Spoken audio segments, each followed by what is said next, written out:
नमस्कार दर्शक तथा श्रोतावृन्द, स्वागत छ तपाईलाई नेपाली कथाको यो नयाँ भिडियोमा। आजको भिडियोमा मैले केही उखानमूलक लोककथा लिएर आएको छु। संकलक छमक प्रसाद शर्मा। कथा सुरु गर्नुभन्दा अगाडि लागौं रोचक जानकारी तर्फ। मरद क्या नहीं करता यो एउटा हिन्दी उखान हो, तर व्यवहारमा यो उखान मात्र भन्दा एउटा यथार्थ हो। अमेरिकी क्रान्तिको एउटा प्रसिद्ध नायक टिमोथी मर्फी सन् 1751 देखि 1818 एकपल्ट एक इन्डियन युद्धक संगठन इन्डियन वार्ड पार्टीको घेराबाट बाँच्नका लागि अविश्वसनीय कार्य गर्न सफल भयो। ऊ रातभर मिडलबर्ग न्युयोर्क नजिकैको बाउक्स नामक झरनाको तल लुकिरह्यो र 125 फिटको उचाइबाट झरनाको पानी उमाथि परिरह्यो, तर ऊ चुँ पनि नगरी त्रय साथ सहेर ज्यान बचायो। यही रोचक जानकारीका साथसाथै लागौं आजका उखानमूलक लोककथाहरूतर्फ। यी कथालाई संकलन गर्नुभएको छ छमक प्रसाद शर्माज्यूले। आजको लागि पहिलो उखानमूलक कथा रहेको छ आफू भने थाङ्ने सतीदेवी माग्ने। महाराज दक्ष प्रजापतिकी जेठी छोरी सतीदेवी थिइन् र उनी बाहेक अन्य 33 कोटी छोरीहरू थिए। उनले 33 कोटी कन्याकी विवाह 33 कोटी देवतासँग गरिदिए र छोरा नभएका हुँदा जेठी छोरी सतीदेवीलाई चाहिँ आफ्नो उत्तराधिकारीको रूपमा घरैमा राख्ने अठोट गरे। त्यसै बखत 33 कोटी देवताको विवाह भएको थाहा पाएपछि महादेवलाई पनि विवाह गर्ने रहर लाग्यो र ध्यान दृष्टिले हेर्दा आफूलाई सुहाउने खालकी केटी दक्ष प्रजापतिका घरमा भएको पनि थाहा पाए। उनी आफ्नो लमी आफै भएर सोझै दक्ष प्रजापतिका दरबारमा गए र सतीदेवी मागे। दक्ष प्रजापति पहिलेदेखि नै महादेवको भेष, चालचलन, संस्कार आदिप्रति घृणा गर्दथे र महादेवलाई फोहरी, भिखारी, अमली र कुरूपको दृष्टिकोणले हेर्दथे।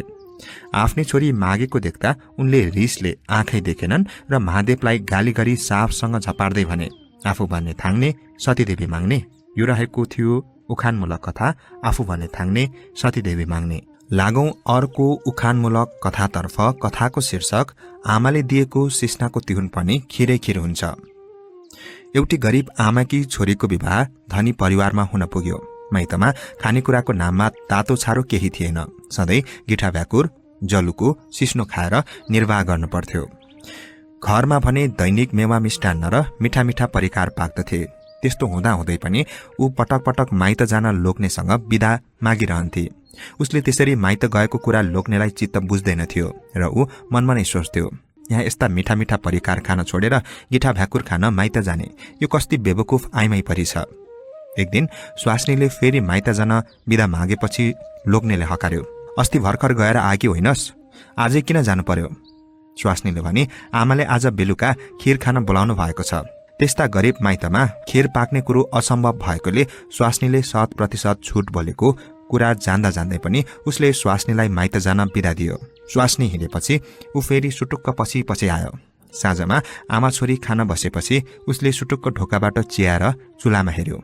के को खिर हुन्थ्यो? अलिकति सिस्नाको तिहुन मात्र थियो, भात पनि थिएन।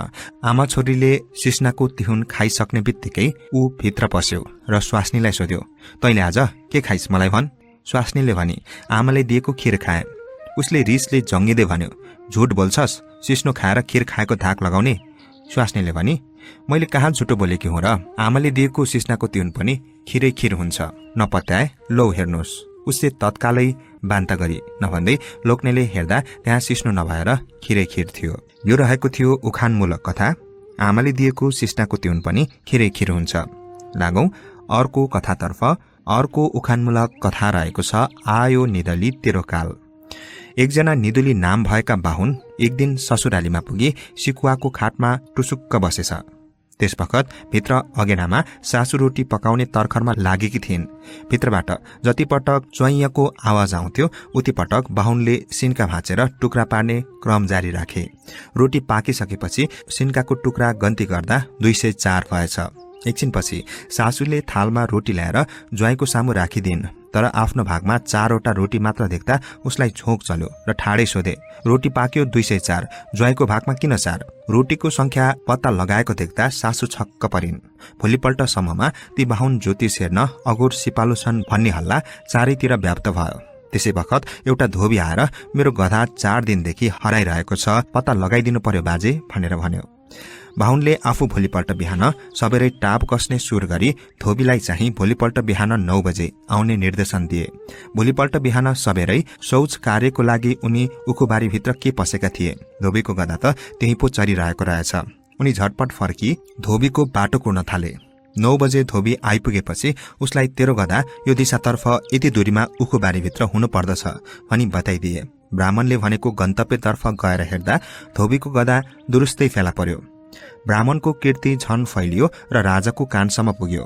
तत्कालै राजाका सिपाहीहरू आई बाहुनलाई दरबारतर्फ लगे र राजाले उनलाई करिब 1 महिनादेखि हराइरहेको रानीको हिराको हार पत्ता लगाउने हुकुम दिए। बाहुनले भोलिपल्ट बिहानसम्मको समय मागे। राजाबाट स्वीकार भयो। चमक्क रात परेपछि तत्कालै भाग्ने सुर गरी बाहुनले यताउति भाग्ने ठाउँ खोजे, तर दरबारको कडा पहराबाट उम्केर भाग्न सम्भव देखेनन् र उनी छटपटाउन थाले। अब भोलिपल्ट राजाबाट आफू दण्डित हुन पक्का भएको ठानी आधा रातमा उनी एक्लै बरबराए। रोटी गनी जैसी कहाए, धोबीको गधा उखुबारी पाए। अब आयो निदुली तेरो काल। संयोगवश राजाकी भान्सेको नाम निदुली नै थियो, जो ढोका बाहिर कन्सुत्ती लागिरहेकी रहेछ। बाहुनको कुरा सुन्ने बित्तिकै ऊ आत्तिँदै भित्र पसी र खुट्टामा समातेर रुँदै भन्न थाली, बाहुन बाजे मेरो ज्यान बचाइदिनुहोस्, एकपल्ट गल्ती गरिहाले, आइन्दा यस्तो गल्ती गर्ने छैन। हार मैले चोरेर भुसको थुप्रामा लुकाएको छु। भोलिपल्ट बाहुनकै भनाइ अनुसार भुसको थुप्रामा हार फेला परेपछि राजाले तत्कालै उनलाई प्रधानमन्त्रीमा नियुक्त गरे। त्यसको भोलिपल्ट राज्यमा शत्रुको आक्रमण भयो। लडाईँको नेतृत्व प्रधानमन्त्रीले गर्नुपर्ने चलन थियो। युद्धमा जान बाहुनलाई घोडा छान्न राजाले हुकुम दिए। टागन घोडाको एउटा खुट्टा लङ्गडो जस्तो देखिन्छ। बाहुनले चाहिँ लङ्गडो घोडामा चढ्न पाए लडाईँमा सबैभन्दा पछि पुगिन्छ र ज्यान बाँच्छ भन्ने ठानी एउटा लङ्गडो घोडा रोजे।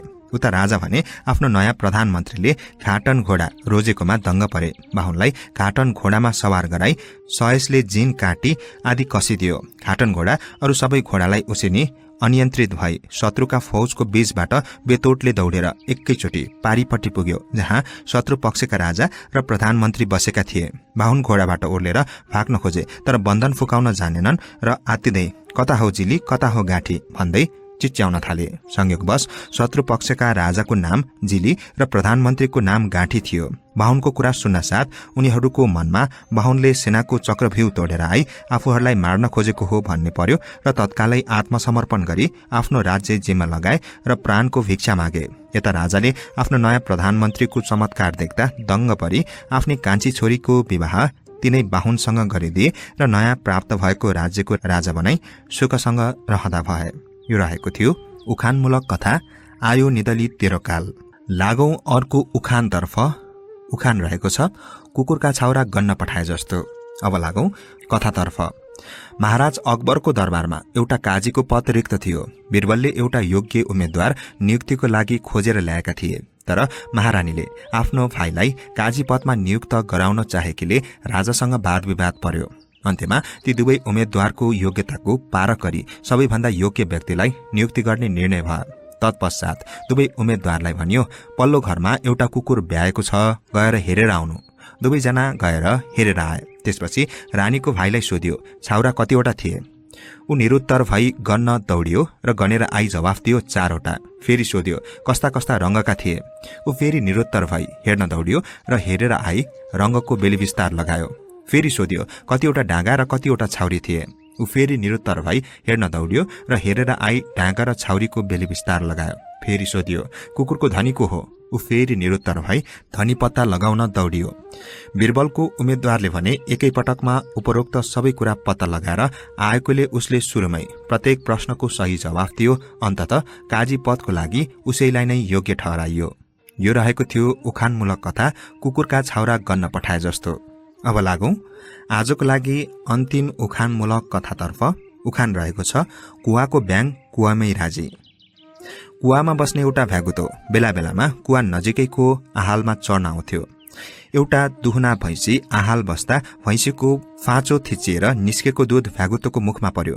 भैँसीको दूध उसलाई असाध्यै मिठो लाग्यो। आहालको त्यस्तो धमिलो पानीमा मिसिएको दूध त त्यति मिठो छ भने ताजा दूध झन् कति मिठो होला भन्ने कौतूहल जागेपछि भ्यागुतालाई भैँसीको पाडो भई दूध खाने रहर जाग्यो र त्यसको लागि भगवानको कठोर तपस्या गर्न थाल्यो। तपस्या सिद्ध भएपछि भगवानबाट उसले पाडो हुने वरदान पाई पाडो भयो। पाडो भएपछि बल्ल उसले थाहा पायो भैँसीको दूध त पाडोले पनि अघाउन्जी खान पाउँदो रहेनछ। सारा दूध गोठालोले धोएर लैजाँदो रहेछ।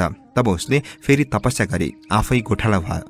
गोठालो भएपछि उसले थाहा पायो दूध त गोठालोले पनि खान पाउँदो रहेनछ, किनकि सारा दूध गोठ मालिककोमा लगेर बुझाउनु पर्दथ्यो। उसले फेरि कठोर तपस्या गरी आफै गोठ मालिक भयो। गोठ मालिक भएपछि थाहा पायो कि दूध त गोठ मालिकले पनि खान पाउँदो रहेनछ। सारा दूध राजदरबारमा लगेर बुझाउनु पर्दो रहेछ। उसले फेरि कठोर तपस्या गरी आफै राजा भयो। राजा भएपछि बल्ल थाहा भयो राजालाई राज्य व्यवस्था सञ्चालन गर्ने, देशको अर्थतन्त्र व्यवस्थित गर्ने, राज्यमा शान्ति सुव्यवस्था कायम गर्ने आदि विविध कुराहरूको सधैँ चिन्ता भइरहँदो रहेछ र शत्रुले आक्रमण गर्ने वा षड्यन्त्रकारी तत्त्वले आफूलाई कुनै पनि बेला मार्ने त्रासले गर्दा रातमा पनि चैनसँग सुत्न नसकिने रहेछ। तब ती सब झमेलाहरूबाट दिक्क भएपछि उसले सोच्यो बरु भ्यागुताकै जीवन सहज र शान्तिमय छ। अन्ततः भगवानसँग याचना गरी पुनः भ्यागुतै भई राजदरबारबाट फुत्रुक्क फुत्रुक्क उफ्रदै आफ्नो पूर्वस्थान कुवातिर लाग्यो। यो रहेको थियो उखानमूलक कथा कुवाको ब्याङ कुवामै राजी। यो सँगसँगै आजका लागि सम्पूर्ण कथाहरू सकिएका छन्। आज भने मैले बेग्लै खालका कथा उखानमूलक लोककथाहरू लिएर आएको थिएँ। यी कथाहरू संकलन गर्नुभएको थियो झमक प्रसाद शर्माज्यूले। तपाईलाई के कस्तो लाग्यो कृपया कमेन्टमा उल्लेख गर्नुहोला भन्दै लागौं हिजोको भिडियोमा सोधेको गाउँ खाने कथातर्फ। हिजोको भिडियोमा सोधेको गाउँ खाने कथा रहेको थियो राजाको गाई उफ्रने सिंह समाएपछि डुक्रने के हो, र यसको सही उत्तर हो जाँतो। अब लागौं आजको गाउँ खाने कथातर्फ। आजको लागि गाउँ खाने कथा रहेको छ मुखले निल्ने मुखैले उकल्ने, काम गर्छ त्यसले दुनियाँ भुल्ने के हो। प्रश्न एकपटक फेरि, मुखले निल्ने मुखैले उकल्ने, काम गर्छ त्यसले दुनियाँ भुल्ने के हो। यस प्रश्नको उत्तर तपाईलाई थाहा भए कृपया कमेन्टमा उल्लेख गर्नुहोला। म यसको सही उत्तर भोलिको भिडियोमा अवश्य भन्नेछु भन्दै लागौं कमेन्ट वाचनतर्फ। इन्द्र कोइज्यू लेख्नुहुन्छ सेवा हजुर, मिठो कथाको लागि हार्दिक धन्यवाद। आजको गाउँ खाने कथाको उत्तर जाँतो जस्तो लाग्यो भन्नुहुन्छ। जाँतो सही उत्तर रहेको छ। माया श्रेष्ठज्यू लेख्नुहुन्छ नमस्कार जुजोलपा आदरणीय जमिन सर, साह्रै नै राम्रो ज्ञानमय कथाहरू एकदमै मन पर्यो हामीलाई, हस् भन्नुहुन्छ, धन्यवाद। मदन थापाज्यू लेख्नुहुन्छ नाइस भोइस जमिन सर, म स्याङ्जाबाट भन्नुहुन्छ, धन्यवाद। त्यसै गरी प्रस्तुत कुमालज्यू लेख्नुहुन्छ साह्रै राम्रो कथा, धन्यवाद। घले 1993 ज्यू लेख्नुहुन्छ नमस्कार जोजो हजुर, नमस्कार। त्यसै गरी विमल लिम्बुज्यू लेख्नुहुन्छ सेवारो जमिन साहेब, नर्थ कोरियाको फेरी टेल ल्याउनु पर्यो, धन्यवाद भन्नुहुन्छ, म प्रयास गर्नेछु। त्यसै गरी विशाल तामाङज्यू लेख्नुहुन्छ नमस्ते जमिन सर, रेगुलरली सुन्ने गर्छु तपाईको कथा र तपाईको कथा भन्दा पनि तपाईको भोइस धेरै राम्रो लाग्छ, लभ फ्रम इन्डिया भन्नुहुन्छ, धन्यवाद। हिमाल जीएमआरज्यू लेख्नुहुन्छ नाइस कथाहरू जमिन दाई, तर आजको गाउँ खाने कथाको आन्सर चाहिँ आएन दाई भन्नुहुन्छ, धन्यवाद कमेन्टको लागि। 100 SNRज्यू लेख्नुहुन्छ नमस्कार दाई, सन्चै हुनुहुन्छ भन्नुहुन्छ, म सन्चै रहेको छु, तपाईलाई पनि सन्चै छ भन्ने अपेक्षा गर्दछु भन्दै कमेन्ट गरिदिनुहुने सम्पूर्ण दर्शक श्रोताज्यूलाई धेरै धेरै धन्यवादका साथ भोलिको भिडियोमा अवश्य पनि अर्को नयाँ कथाका साथ उपस्थित हुने नै छु भन्दै हालसालै मैले रेकर्ड गरेको 5 दशक राजनीतिक जीवनमा सक्रिय श्री चीज कुमार ज्यूको आत्मकथा वाचन गरेको भिडियोलाई पनि तपाईहरूले सुन्न सक्नुहुनेछ। मैले आई बटन साथसाथै इन स्क्रिनमा राखिदिएको छु र तपाईले यसलाई तल डिस्क्रिप्सनबाट पनि सुन्न सक्नुहुनेछ। उहाँको आत्मकथाबाट नेपालको राजनीति साथसाथै प्रेरणा मिल्न सक्नेछ भन्दै आजको कथा बसाइबाट म कथावाचक जमिन राई पनि यहाँहरू माझबाट बिदा माग्न चाहन्छु। नमस्कार।